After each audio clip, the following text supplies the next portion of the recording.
RSS മേധാവി മോഹൻ ഭാഗവത് ഈ മാസം 29 ന്യൂയോർക്ക് സിറ്റിയിലെ മാഡിസൺ സ്ക്വയർ ഗാർഡനിൽ പ്രസംഗിക്കുന്നു. ഏതാണ്ട് 5000 പേർ പങ്കെടുക്കുമെന്നാണ് പറയുന്നത്. ഇതേ വേദിയിലാണ് പ്രധാനമന്ത്രി നരേന്ദ്രമോദി അദ്ദേഹം പ്രധാനമന്ത്രിയായ ശേഷം ആദ്യമായിട്ട് വന്ന് പ്രസംഗിച്ചത്. അന്ന് ഏതാണ്ട് 20,000 പേർ പങ്കെടുക്കുകയുണ്ടായി. അപ്പം വിശാലമായ വേദി. അപ്പോൾ ഈ RSSൻ്റെ 100ാം വാർഷികം പ്രമാണിച്ച് ഇതിപ്പോൾ 101ാം വർഷമാകുന്നു. അപ്പോൾ അത് സംബന്ധിച്ചാണ് പ്രധാനമായി ഇത്തരമൊരു സമ്മേളനം സംഘടിപ്പിക്കുന്നത് എന്ന് കരുതുന്നു. അത് ഇന്ത്യയെപ്പറ്റിയും അതുപോലെ തന്നെ ഹിന്ദുമതത്തെ പറ്റിയൊക്കെയുള്ള തെറ്റായ ധാരണകൾ ദൂരീകരിക്കുക, ആളുകളിൽ ആത്മവിശ്വാസം പകരുക, ഇങ്ങനെയൊക്കെയുള്ള ദൗത്യങ്ങളാണ് ഈ സമ്മേളനത്തിലുള്ളതെന്നാണ് RSS വക്താക്കൾ പറഞ്ഞിരിക്കുന്നത്. പക്ഷേ ഇത് പെട്ടെന്നൊരു വിവാദമായി മാറിയിരിക്കുന്നു. ഇന്നേവരെ RSS നേതാക്കൾ വരുന്നതും പ്രസംഗിക്കുന്നതൊക്കെ നമ്മൾ ഇന്ത്യൻ പത്രങ്ങളിലൊക്കെ വായിക്കാറുണ്ട് എന്നല്ലാതെ അതിലൊരു പുതുമയോ വിവാദമോ നമ്മളൊന്നും കണ്ടിരുന്നില്ല. ഇപ്പം പ്രധാനമായിട്ട് വിവാദം വരാനുള്ള പ്രധാനപ്പെട്ട കാര്യം US commission on international religious freedom എന്ന് പറയുന്ന കമ്മീഷനാണ്. USCIRF. അവർ സ്റ്റേറ്റ് ഡിപ്പാർട്ട്മെൻറ്റിൻ്റെ കീഴിലുള്ള ഒരു കമ്മീഷനാണ്. പല മതക്കാരും പല നാടുകളിൽ നിന്ന് വന്നവരും എല്ലാവരും കൂടിച്ചേർന്ന ഒരു കമ്മീഷനാണ്. അവർ ചില ശുപാർശകൾ കൊടുക്കും എന്നല്ലാതെ അതിന് പ്രത്യേകിച്ച് പല്ലില്ലാത്ത ഒരു കമ്മീഷനാണ്. അത്ര വലിയ അധികാരങ്ങളൊന്നും ഉള്ളതല്ല. ശുപാർശ കൊടുക്കാം, ആ ശുപാർശ കൊട്ടയിൽ കിടക്കും എന്നുള്ളത് മാത്രമേ ഉള്ളൂ. അപ്പോൾ ഇപ്പോഴാണ് അതിൻ്റെ മേധാവി, അതിൻ്റെ ചെയർമാൻ ആസിഫ് മുഹമ്മദ് എന്ന് പറഞ്ഞ് ഒരു പാകിസ്ഥാൻ വംശജനോ മറ്റോ ആണ്. അപ്പോൾ അതിൽ തന്നെ ഒരു പക്ഷപാതമുണ്ടെന്നാണ് ഈ RSSനെ അനുകൂലിക്കുന്ന ആളുകൾ പറയുന്നത്. അപ്പോൾ ഈ കമ്മീഷൻ അടുത്തിടയ്ക്ക് ഒരു നിലപാടെടുത്തു. ഈ RSSനെതിരെ നടപടികൾ എടുക്കണം, അവർക്കെതിരെ സാങ്ഷൻ വേണം, അതുപോലെ തന്നെ അവരുടെ സ്വത്തുക്കൾ, അമേരിക്കയിലുള്ള സ്വത്തുക്കൾ ഫ്രീസ് ചെയ്യണം, മരവിപ്പിക്കണം, RSS അനുകൂലികൾ നേതാക്കളൊക്കെ ഇവിടെ വരുന്നത് തടയണം, അതിന് അനുവാദം കൊടുക്കാൻ പാടില്ല, ഇങ്ങനെയുള്ള കാര്യങ്ങൾ. അതുപോലെ തന്നെ ഇന്ത്യ ഈ മതസ്വാതന്ത്ര്യത്തിൻ്റെ കാര്യത്തിൽ ഒരു പ്രത്യേക ആശങ്ക ഉണർത്തുന്ന ഒരു രാജ്യമായിട്ട് ഇന്ത്യയെ പ്രഖ്യാപിക്കണം. ഇതൊക്കെയാണ് അവർ നൽകിയ നിർദ്ദേശങ്ങൾ, അവർ നൽകിയ ശുപാർശകൾ. അപ്പോൾ അതിൻ്റെ പശ്ചാത്തലത്തിലാണ് ഈ വിവാദം വന്നിരിക്കുന്നത്. അപ്പം ഇന്ത്യൻ അമേരിക്കൻ മുസ്ലിം കൗൺസിൽ, പിന്നെ ഹിന്ദുസ് ഫോർ ഹ്യൂമൻ റൈറ്റ്സ്, അങ്ങനെയൊക്കെയുള്ള പല സംഘടനകളും ഈ RSSൻ്റെ വരവിനെ എതിർക്കുകയും ചെയ്യുന്നുണ്ട്.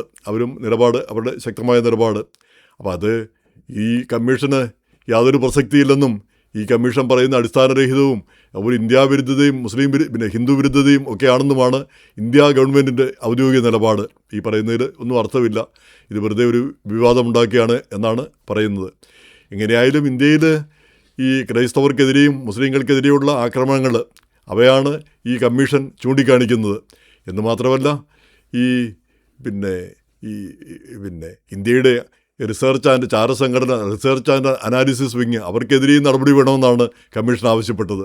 അവരും ഈ ഇൻ്റർനാഷണൽ റിപ്രഷൻ, ഈ ട്രാൻസ്നാഷണൽ റിപ്രഷൻ, മറ്റു രാജ്യങ്ങളിൽ കടന്നു കയറി ഇന്ത്യ വിരോധികളെ അവർക്കെതിരെ നടപടിയെടുക്കുന്നല്ലേ അവരെ വകവരുത്തുന്നു എന്നുള്ള ആരോപണം ഈ RAWനെതിരെ ഉള്ളതാണ്.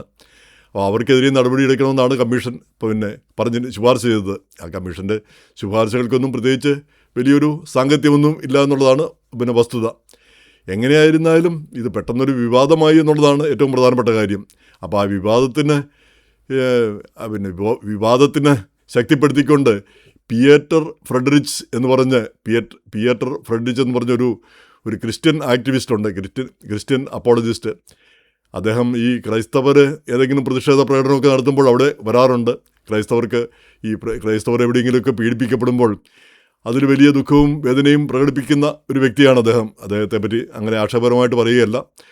അപ്പോൾ അദ്ദേഹം ഇറക്കിയ 2-3 പോസ്റ്റുകൾ ഈയിടയ്ക്ക് ഇറക്കുകയുണ്ടായി. ഈ RSSനെ ഈ ഫാസിസ്റ്റുകളോ മറ്റോ 1937 ഇതേ വേദിയിൽ പ്രസംഗിച്ചു, അതുപോലെയാണ് ഇപ്പോൾ RSSും അവിടെ പ്രസംഗിക്കാൻ പോകുന്നത്.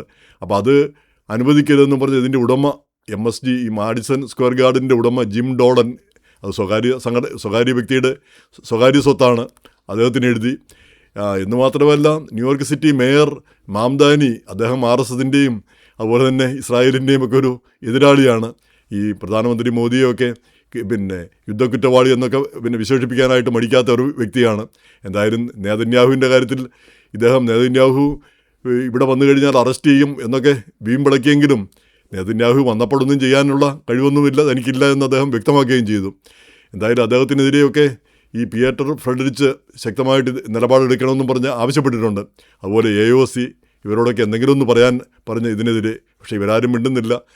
ഇങ്ങനെ ഒരു കാര്യം ഉള്ളതായിട്ട് തന്നെ അവരാരും അംഗീകരിക്കുന്നുമില്ല. നമുക്കും അതൊരു വലിയ പ്രശ്നമായിട്ട് തോന്നുന്നില്ല. അവർ വരുന്നു, പ്രസംഗിക്കുന്നു, പോട്ടെ.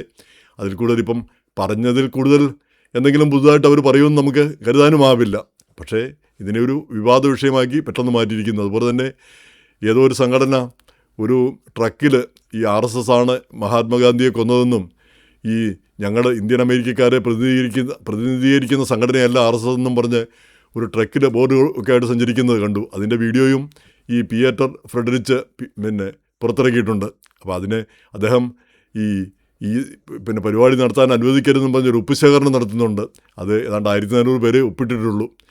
എങ്ങനെയായിരുന്നാലും ഈ RSSനും ഹിന്ദുത്വ ശക്തികൾക്കുമെതിരെ ഒരു നിലപാട് അമേരിക്കയിൽ ഉണ്ടാവുന്നുണ്ടെന്നുള്ള കാര്യം ഒരു വസ്തുതയാണ്. പ്രത്യേകിച്ച് ഈ ക്രിസ്ത്യൻ വർഗീയവാദികളൊക്കെ ഇവിടെ ശക്തിപ്പെട്ടുകൊണ്ടിരിക്കുന്നു.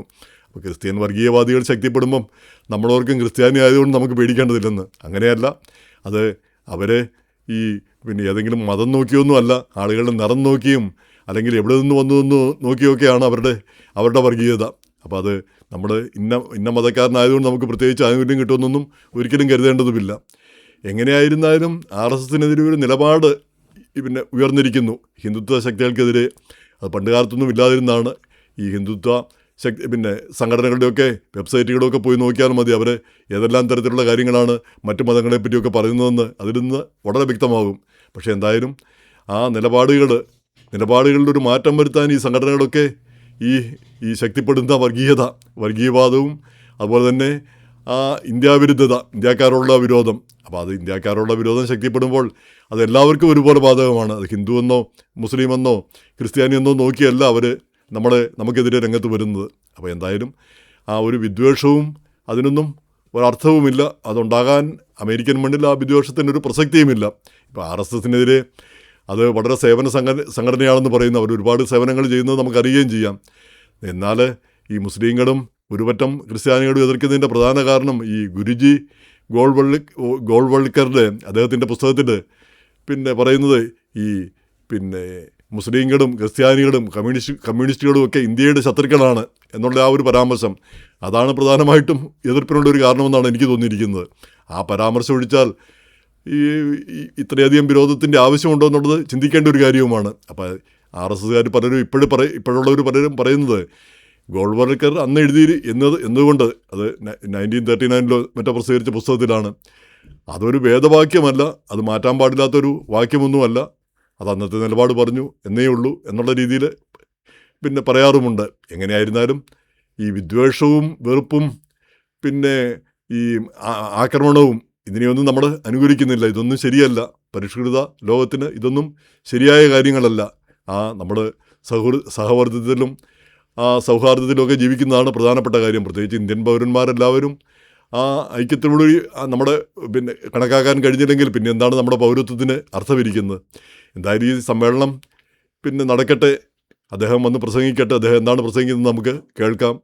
അത് കൂടുതലൊരു ഭിന്നിപ്പോ ഒന്നും ഉണ്ടാക്കുമെന്ന് നമ്മളാരും കരുതുന്നില്ല. എന്തായാലും ആ ഒരു മാറ്റം ശ്രദ്ധേയമാണ് എന്നുള്ളതാണ് ഏറ്റവും പ്രധാനപ്പെട്ട കാര്യം.